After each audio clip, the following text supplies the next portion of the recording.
Hello and welcome to another ghostly tale from the Ghost Whisperer. Tonight's tale comes from a place called Nicky Nack Wood. Now, Nicky Nack Wood is no longer there, but was said to be a stretch of wood which came from Durham all the way through to Spennymoor. It got its name because it was a dark, lonesome wood and not many travellers would go through it. But one traveller who did go through it said as he was going through, he heard the noise of a clip or clop or a knack, as though something with hooves was following him. He made haste, and as he started to run, he could hear the knack getting faster. Something was chasing him and trying to catch him. So it got Nicky Nack Wood. Devil Wood, maybe. Now, that is not the tale. The tale is of some workers.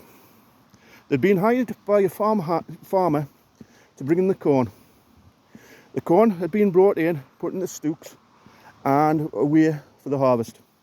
Now, the farmer, after this work had been done, hired musicians and dancers to have a merry party to celebrate the end of harvest. Wine, beer and brandy was in supply, food, many treats for the farm hands. Now, it was said after a day of partying there was trouble.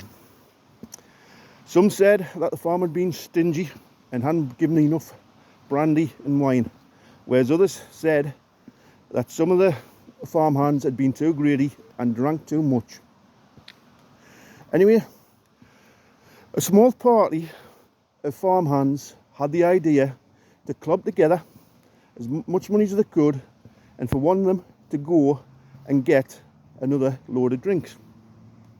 So they clubbed together and the money was given to one of them, a young lad, a simple lad, and he was sent to get the beer. Now he had to go through Nicky Nack Wood and he was a bit scared, so he went through and got the beers. He was on his way back.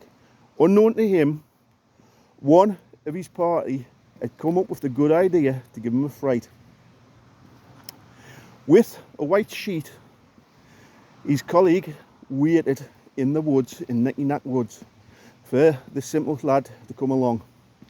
As he came along, he started making moaning noises and started shaking and rattling a couple of chains which he had under the sheet.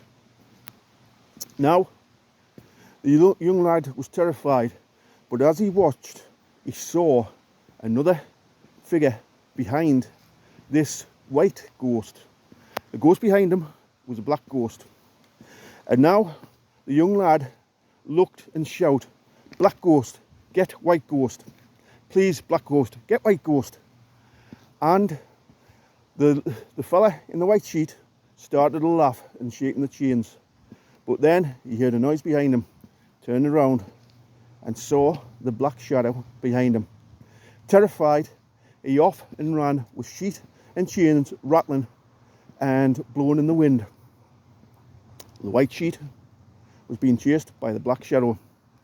The young lad, unbeknown that the white sheet was in fact his colleague, was shouting, "Go white black ghost, get him, get the waffle white ghost." And so they ran through the woods and they disappeared. The black ghost jumping onto the white ghost and just disappearing. So, if you're ever walking down the street and you see a white ghost, maybe shout for the black ghost to come and get him. But be careful, because it could be your friend who is under the white sheet just having a laugh.